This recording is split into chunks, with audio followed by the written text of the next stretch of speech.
Fala aí, antenado, aqui é o Wesley, seja bem-vindo a mais um vídeo do canal Infraantenada. No vídeo de hoje nós vamos falar sobre essas duas belezinhas aqui, um breve comparativo. Para quem não conhece, esse aqui é o microserver da HP geração 7 e esse aqui o mesmo modelo, microserver, só que geração 8. Vamos falar um pouquinho sobre as diferenças básicas de cada um, por que é bom um, por que o outro é bom, essas coisas assim. Beleza? Se você ainda não conferiu, também aqui no canal, vou deixar nos cards, tem um vídeo individual, tanto do geração 8, falando somente sobre ele, como também do geração 7, somente sobre ele.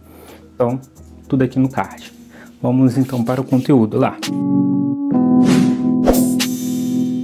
Bom, eu quero começar mostrando o geração 7, esse aqui foi o primeiro que chegou para mim. Ele tem uma carcaça um pouco diferente. Então, pode-se dizer assim, como que é o funcionamento dele basicamente? A gente tem aqui embaixo a placa lógica, os arrays, o array no caso de disco, aqui, e aqui nas laterais a gente consegue ter ali acesso a placas e coisas do tipo.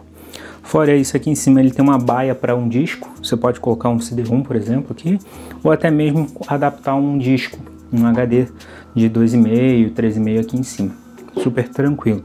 Se você parar para verificar assim, temos semelhanças entre geração 8 e geração 7.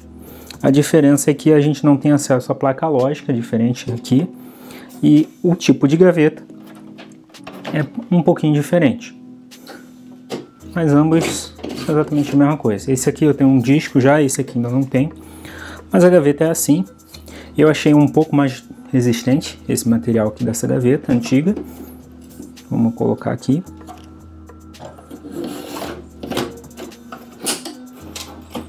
E aqui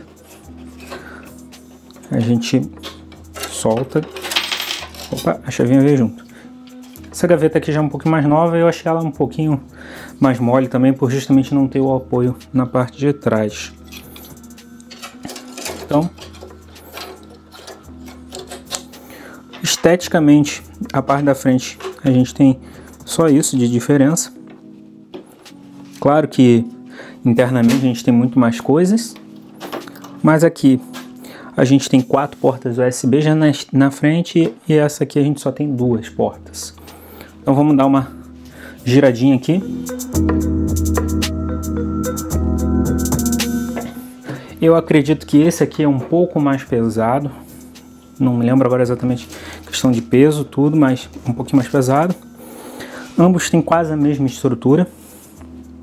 A fonte de ambos é na lateral direita, a parte que sobra mais espaço por causa do cooler de ventilação.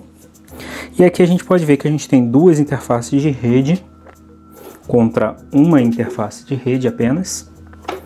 Temos 4 portas USB, sendo 2 USB 2.0 e 2 USB 3.0.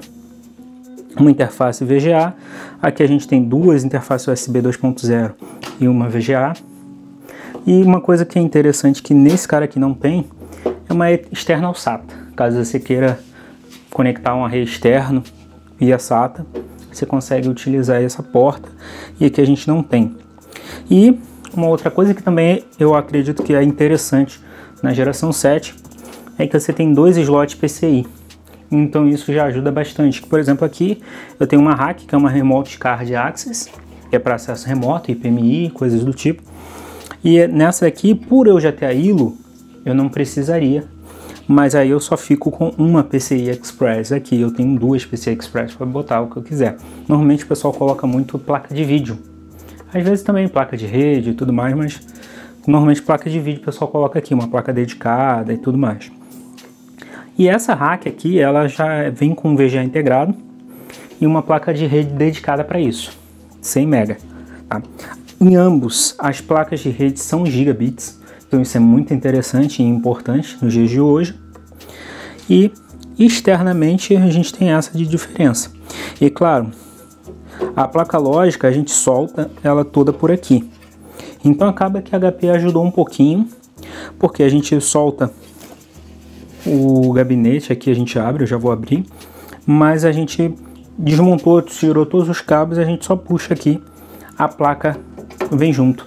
Nesse caso aqui, eu preciso desmontar, tirar primeiro essa placa para poder realmente ter acesso à placa lógica e puxá-la para fora. Bom, basicamente isso. Vamos virar eles daqui de volta.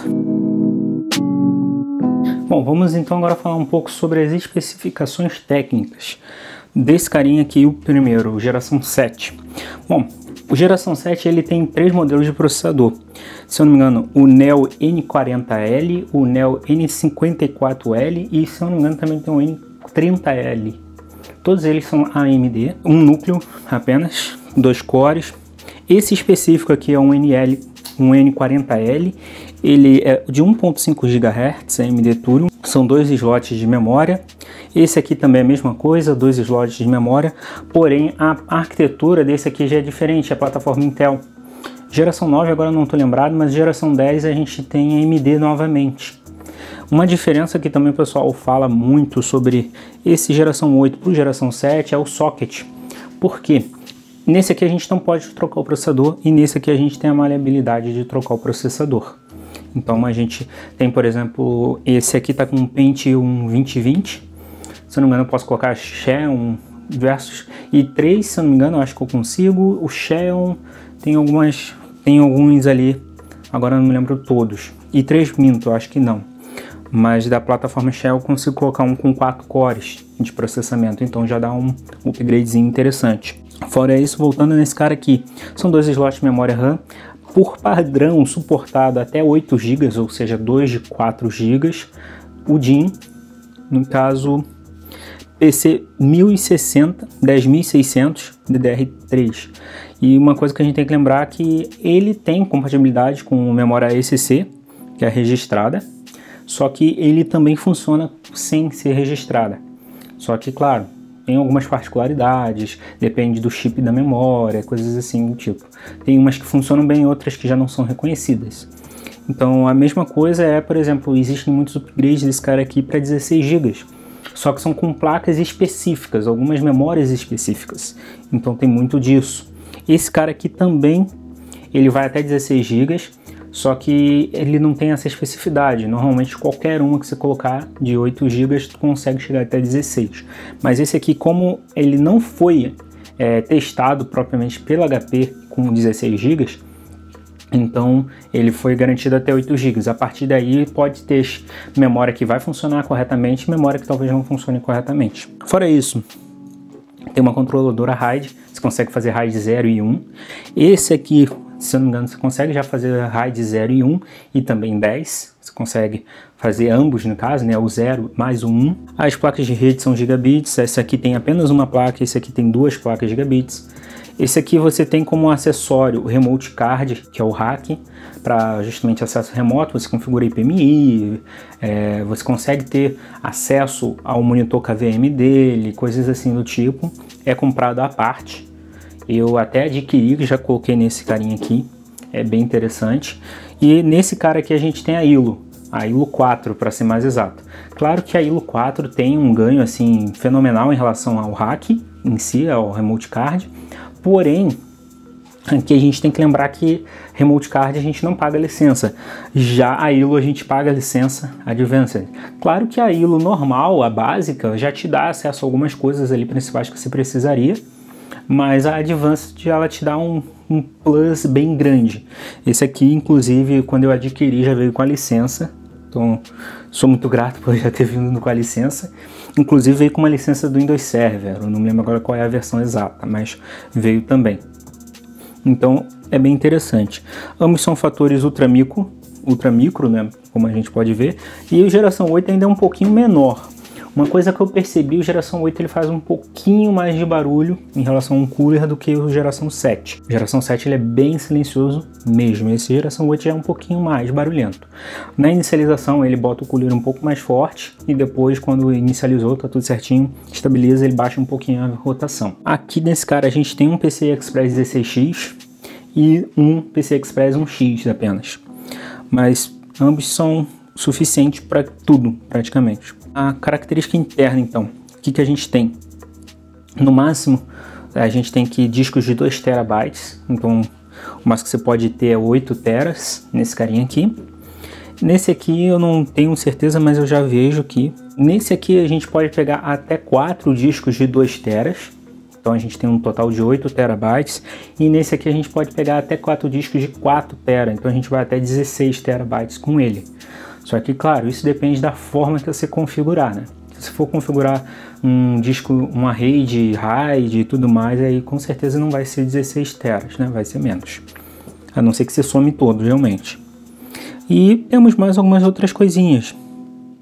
Esse cara aqui, diferentemente dele, ele tem entrada para micro SD, ou seja, você pode fazer a instalação através dele ou até mesmo nele. Nesse caso aqui eu utilizei um disco mesmo próprio, mas ele tem uma entradinha de cartão SD, eu poderia colocar ali para fazer a instalação da SXI, por exemplo, no SD card. Não é a melhor coisa do mundo, mas se você não quiser perder um disco só para fazer a instalação do sistema, é uma boa. Esse aqui não tem, mas ambos têm aqui, ó, como se pode até dar uma olhadinha, tá aqui meu pendrivezinho. Ambos têm uma porta USB interna, justamente para poder colocar um pendrive ali para boot, ou até mesmo provisionamento inteligente, no caso esse aqui tem, ou até mesmo para fazer a instalação. Nesse caso aqui eu fiz a instalação da SXI naquele pendrive. Bom, ambos funcionam com PXE, Wake on LAN. Deixa eu ver se tem mais alguma coisa assim que seja muito importante. O eSATA desse cara aqui é de segunda geração, então também é bem interessante, porque ele internamente só pega até 8 teras, mas você pode fazer um eSATA e ampliar esse tamanho. IPMI 2.0, isso é super interessante, porque alguns servidores mais antigos, IPMI é 1.2, 1.5, se não me engano a versão, IPMI 2.0 traz muita coisa, então é bem legal. E uma outra coisa que eu achei bem interessante é o consumo desses caras, é muito pouco. A fonte desse cara aqui é 150 watts, só que o TDP desse processador é muito baixo, é 15 watts, diferentemente desse carinha aqui, se eu não me engano é 25 ou 30 watts o TDP desse Pentium que tem aqui. Eu vou ver se mais pra frente eu faço um upgrade nele para um Shell, justamente para tentar baixar esse TDP, melhorar um pouquinho, aumentar as threads também. Mas uma coisa que eu achei muito interessante desses dois bichinhos é que eles são extremamente silenciosos e também eles são muito bons em consumo, ou seja, você pode deixar ligado sem ficar preocupado. Eu tenho um Dell 1950 aqui em casa que se eu deixar ele ligado, já era. A conta de luz vai lá em cima. Uma coisa que também é super importante falar é não existe fonte redundante para eles, não tem fonte redundante, é só uma fonte realmente, então deu pau, vai parar o serviço. É que eles são small business, ou seja, são para serviços pequenos, eles não são servidores de alta disponibilidade e coisas do tipo. Então a gente tem esse pequeno detalhe. Mas é difícil, se você colocar no break direitinho, é super de boa, dificilmente você vai ter algum problema. Eu mesmo tenho um no break aqui em casa de 750 VA, se não me engano, 750 VA, segura super tranquilo ele, mais alguns outros equipamentos pequenos que eu tenho aqui, e essa é a minha configuração. Bom, basicamente, o comparativo é isso, não tem muito o que falar sobre eles, é basicamente isso. Então, se você tem alguma dúvida, deixa o seu comentário aí abaixo. Se você ainda não é inscrito aqui no canal, se inscreve, dá uma força aí. Se você curtiu essa informação, essa comparação entre os dois, deixa o seu like também. Se tiver qualquer problema ou qualquer dúvida, alguma coisa que eu esqueci de falar, alguma correção, pode deixar aqui abaixo, não tem problema nenhum. E não deixe também de seguir a conta lá no Instagram, Infraantenada. Sempre posto algumas coisas mais rápidas lá, vídeo. Esses dias mesmo, recentemente, eu postei sobre a questão da ILO, o que ela faz por você, IPMI, essas coisas, que muita gente não sabe, não faz nem ideia do que é isso. Então, fica a dica aí para vocês e até a próxima.